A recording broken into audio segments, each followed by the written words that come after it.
দেখো আইবিপিএস পিও সামনে, একদম অল্প সময় বাকি। যদি এখনই যদি প্রিপারেশন না শুরু করো আর প্রিপারেশনটা যদি সঠিক পথে না শুরু করো, তাহলে আবারও বলতে হবে স্যার প্রশ্ন কঠিন এসেছিল, আবারও বলতে হবে স্যার পরীক্ষাটার প্রিপারেশন তো নেওয়া হয়নি, পরের বছর নেব, আর তোমার কাছে স্বপ্নটা আবার পরের বছরের জন্য স্থগিত থাকবে। তাই জন্য চলে এসো, আজকে প্রপারলি বলে দেবো যে যে জায়গাগুলো ফাঁসে, আর যারা ফেঁসে গেছো তারাও জানো যে কোন কোন জায়গায় ফাঁসো, আবার রিকল করিয়ে দেবো, আর সেটা না ফাঁসতে গেলে কী করতে হবে সেটাও বলে দেবো। চলো চলে এসো।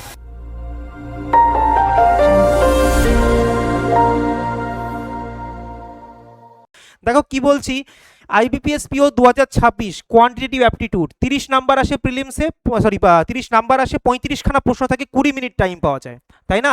এই 20 মিনিটেরই আসল গল্প। ম্যাক্সিমাম ছেলেপিলে 20 থেকে 22খানা প্রশ্নই করতে পারে, বাড়ি এসে বলে যে স্যার কোয়েশ্চেন টাফ পড়েছিল। এমনটা নয়, তোমরা ভালো করে বাড়ি এসে যদি ওই প্রশ্নটা হাতে পেতে তোমরা ভালো করে চেক করতে পারতে, মানে অফলাইনের পেজটাকে ডাউনলোড করে, যে তুমি ওই ওর মধ্যে তুমি 30টা প্রশ্ন পাতে, তুমি করে এসো 22টা। কেন? তুমি ইগোর লড়াইয়ে পড়ে তুমি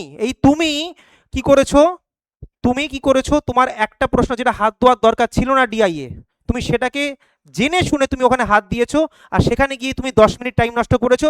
আর বাকি তোমার কাছে 10 মিনিট কেন, 5 মিনিট টাইম তো নষ্ট করবেই, 5 থেকে 7 মিনিট এক্সট্রা। তো সেখান থেকে তোমার জীবনের আরও 5টা কোশ্চেন চলে গেছে। ঠিক আছে, কি বললাম? এটা তুমিই ফল্ট, তুমিই দায়ী। এর জন্য কি হবে, তোমাকে আজকে আমি দেখাবো যে অ্যাকচুয়াল রিয়ালিটি কি, যাতে এই ধরনের প্রবলেমে না ফাঁসো। দেখো তোমাদের কাছে এক্সাম ডেট অ্যাপ্রক্স তুমি ধরে নাও 22শে আগস্ট থেকে, 22শে আগস্ট 2026 থেকে তুমি শুরু করতে পারো, মানে দেখতে পারো প্রিলিমস পড়বে, আর মোটামুটি মেন্স তোমার 4 অক্টোবর 2026। তুমি দেখো প্রিলিমিনারি পরীক্ষা যদি দেখো 42 দিন আমার হাতে আছে, আজকেই ভিডিওটা রেকর্ড করছি, তো আজকের দিন থেকে কাউন্ট করলে 42 দিন অ্যাপ্রক্স, এবং মেন্স পরীক্ষা 85 দিন। তুমি যদি মনে করো প্রিলিমস দেওয়ার পরেই সমস্ত কিছু মেন্সের জন্য শুরু করবে, তাহলে তোমার পাস হবে না, এটা রিয়ালিটি। তো এখন থেকে কিছু কিছু জিনিস তোমার মাথায় রেখেই এগোতে হবে, সেটাও আমি বলে দিচ্ছি। প্রির মধ্যে তোমার 35টা কোশ্চেন, 30 মার্কস, 20 মিনিট বলেছি। মেন্সের জন্য ডিআই বা ডিএ, ডেটা অ্যানালিসিস বা ডেটা ইন্টারপ্রিটেশন, 40খানা কোশ্চেন, 60 মার্কস, 45 মিনিট টাইম পাবে। মনে রেখো পিও লেভেলের পরীক্ষা, প্রবেশনারি অফিসারের পরীক্ষা, বি কেয়ারফুল। এখানে এই 3টে টপিক আসে তোমার কাছে প্রিলিমসে স্পিড ম্যাথ হিসাবে, মানে নাম্বার যা তোলার এখানে তুলে নিতে হবে খুব কম সময়ে। এইটুকুর মধ্যেও যদি তোমার ক্যালকুলেশন স্কোয়ার চেক করতে গিয়ে তোমাকে হাতে গুনে গুনে চেক করতে হয়, তাহলে তোমার সময় নষ্ট হবে। তুমি পরীক্ষাটা এখন যেন তৈরি নও। বাড়িতে বারবার বলছি, নাম গুণ যোগ বিয়োগ ভাগ তাড়াতাড়ি কি করে, স্কোয়ার কিউব কি করে করতে হয় বারবার প্র্যাকটিস করো। এখানে কিন্তু সব থেকে কম টাইমে ম্যাক্সিমাম নাম্বারটা 8 থেকে 10টা কোয়েশ্চেন তুলে নিতে হবে সবার আগে। ঠিক আছে, এরপরে ডিআই 15টা কোয়েশ্চেন, অ্যারিথমেটিক 10টা কোয়েশ্চেন। এই জায়গাটা ভালো করে খেয়াল করবে। ডিআইতে এমন একটা কোয়েশ্চেন হয়তো দিয়ে দিয়েছে, ধরো তোমার কথার খাতিরে তোমাকে দিয়ে দিয়েছে, ধরে নাও একটা এমন ক্যাসলেট ডিআই ইচ্ছাকৃত জানে তোমাকে ফাঁসাবে, আর তুমি সেখানেই হাত দিয়েছো, পা দিয়েছো, আর তুমি গিয়ে কি করছো, লাস্টে বলছো স্যার আমার তো কোয়েশ্চেন সব সলভ হলো না। এইটা করলে হবে না। কোয়েশ্চেন সিলেকশন খুব ইম্পর্টেন্ট। কি করে সিলেকশন করবে সঠিক কোয়েশ্চেন? Mock test. এখন তোমাকে পার ডে একটা করে মক টেস্ট দিতে হবে, এবং আর কি কি করতে হবে সেগুলো বলবো। দেখো পুরো ভিডিওটা ভালো করে দেখো, আমি সবটা বলে দিচ্ছি। অ্যারিথমেটিকে 10টা কোয়েশ্চেন আসবে। এবার চলে আসো এখানে 20 মিনিট তুমি কিন্তু পাচ্ছ এখানে। তোমার ম্যাক্সিমাম ছাত্র 17-22টা করে চলে আসে, আমি বলছিলাম না ম্যাক্সিমাম জন, কিন্তু তোমাকে এখানে বাড়াতে হবে বা তোমাকে অ্যাকচুয়ালি ঠিকঠাক করে আসতে হবে। তো মক টেস্ট হচ্ছে একমাত্র রাস্তা যেটা তোমাকে এখানে উপকার করতে পারে। এখন এই 45 দিন তোমার কাছে যেটা বাকি, ঠিক আছে, কি বললাম, এই সময়টা তোমাকে কি করতে হবে, পার ডে প্রতিদিন, রবিবার বাদ দিয়ে বাকি প্রতিদিন তোমাকে সকালে ঘুম থেকে ওঠার পরে একটা মক টেস্ট দিতে হবে, এবং সেই মক টেস্টটা 2 ঘন্টা ধরে অ্যানালিসিস করতে, মানে 3 ঘন্টা তোমার মক টেস্টে বরাদ্দ করতে হবে। কেন 2 ঘন্টা অ্যানালিসিস? ওই 2 ঘন্টায় তোমার পরীক্ষায় তোমাকে বাঁচিয়ে দেবে, আর 5টা নাম্বার তোমাকে বাড়িয়ে দেবে। কেন? তুমি দেখবে তুমি মক টেস্ট পরীক্ষা দিলে তুমি 22 থেকে 24টা প্রশ্ন করতে পেরেছো। তুমি যখনই এই মক টেস্টটাকে তোমার কাছে নর্মালি তুমি সলভ করবে টাইমার ছাড়া, তখন তুমি দেখবে, মানে 30 মিনিটে সলভ করবে ঠান্ডা মাথায়, তখন তুমি দেখবে তুমি কিন্তু ওই সময়ের মধ্যে তুমি কিন্তু 35টা কোশ্চেনের মধ্যে 30টা কোশ্চেন করতে পারছো। তার মানে কি, তুমি এমন একটা প্রশ্নে হাত দিয়েছিলে যে প্রশ্নটা তোমার হাত জ্বালিয়ে দিয়ে গেছে। তো সেইটাকেই যে পরীক্ষা হাত দেবো না, সেই যে স্কিলটা ডেভেলপ করা, তোমাকে মক টেস্ট দিয়ে দিয়ে শিখতে হবে। শুধু মক টেস্ট দিয়ে কোনোদিন হয় না। ম্যাক্সিমাম যেগুলো মক টেস্ট দিচ্ছি নাম্বার বাড়ছে না, বাড়বে কি করে? তুমি তো অ্যানালিসিস করোনি যে কোন প্রশ্ন তোমার হাত জ্বলছে, কোন প্রশ্ন তোমার সিলি মিস্টেক হচ্ছে, কোন প্রশ্ন তুমি পরীক্ষায় গেলে ফাঁসবে। আরে সেইগুলোই তো তোমার কাছে কি রাস্তার গাড্ডা, সেগুলোকে পার হয়ে যেতে হবে, সেগুলোকে এড়িয়ে যেতে হবে, তাই না? সেগুলো তোমাকে দেখিয়ে দিচ্ছে, এটাই তোমার প্রবলেম। সেই প্রবলেমটাকে সলভ না করে প্রবলেমের ওপর দিয়ে তোমরা বারবার যাচ্ছ, সেটা করা যাবে না। ঠিক আছে, কি বললাম, মক টেস্ট অ্যানালিসিস করতে হবে, 3 ঘন্টা টাইম দাও।